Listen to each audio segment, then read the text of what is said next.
Alamin ang latest weather update ngayon dito sa Sir Aris Official Weather News Today.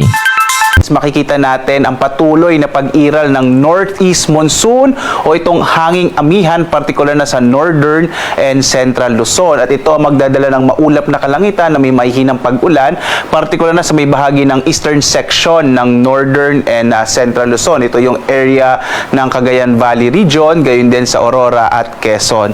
Samantala, makikita natin yung mga kaulapan na ito. Ito po ay mula or epekto ng easterlies o yung hangin nagmumula sa Karagatang Pasipiko. Ito nagdadala ng mga kaulapan na magdadala ng malaking tsansa ng mga pag-ulan at maulap na kalangitan, partikular na silangang bahagi ng Mindanao, yung area ng Caraga at Davao region. Samantala, sa nalabing bahagi ng ating bansa, dito sa Luzon, mga isolated light rains pa rin ang mararanasan sa Metro Manila at nalalabing bahagi ng Luzon. Samantala, sa Visayas naman at sa nalalabing bahagi rin ng Mindanao ay asahan ng mga isolated rain showers and thunderstorms. Maglalabas naman tayo ng mga thunderstorm advisories mula sa iba't ibang mga Regional Services Division Office ng Pag-asa kung may mamataan tayong mga kaulapan na maaaring magdala ng mga pag-ulan. Samantala, hanggang sa pagtatapos ng linggo ito, medyo malit yung chance magkaroon tayo ng bagyo. Wala tayong namomonitor na anumang low pressure area sa loob at labas ng Philippine Area of Responsibility sa kasalukuyan.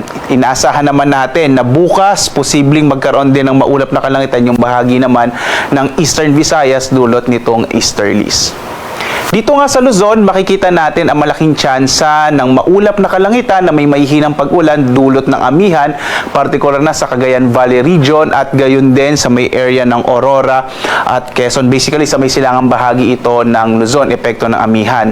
Sa lalabing bahagi naman ng Luzon, inaasa natin yung mga isolated light rains na dulot din ng amihan. So, but generally, fair weather po tayo sa malaking bahagi ng Luzon except sa mga usual natin na mga light rains.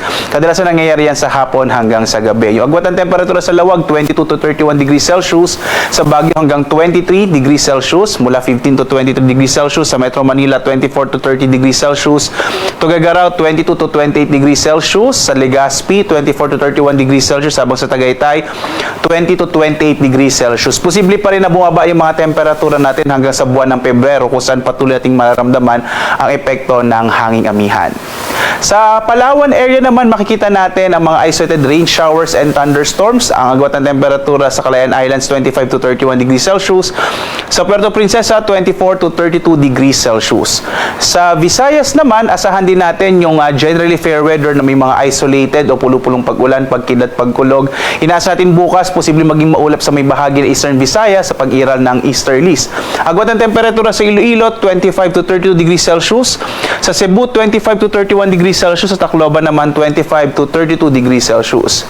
At dulot nga ng amihan, magiging maulap ang kalangitan at malaking tsansa ng mga pag-ulan sa area ng Caraga, partikular na sa Dinagat Islands, Surigao del Norte at Surigao del Sur, at gayon din sa may Davao region, partikular na sa Davao Oriental. Asahan natin yung mga pag-ulan at maaaring magdulot ito ng mga flash floods and landslides, kaya iba yung pag-iingat po sa mga kababayan natin sa may eastern section ng Mindanao. Sa lalabing bahagi ng Mindanao naman, mga isolated rain showers o mga pulupulong pag-ulan, pagkilat pagkulog naman yung mararanasan. Agwat ang temperatura sa Zamboanga City, 24 to 34 degrees Celsius. Sa Cagayan de Oro, 24 to 31 degrees Celsius. Habang sa Davao, 25 to 33 degrees Celsius.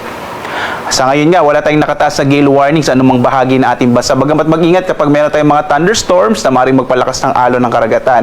Inaasahan din natin sa mga susunod na araw ay posibleng lumakas ang amihan at posible po na magtaas tayo ulit ng maglabas tayo ng gale warning sa mga susunod na araw, partikular na sa hilagang bahagi ng Luzon. Ang araw naman natin, sisikat mamayang 6:25 na umaga, lulubog, ganap na 5:49 ng gabi.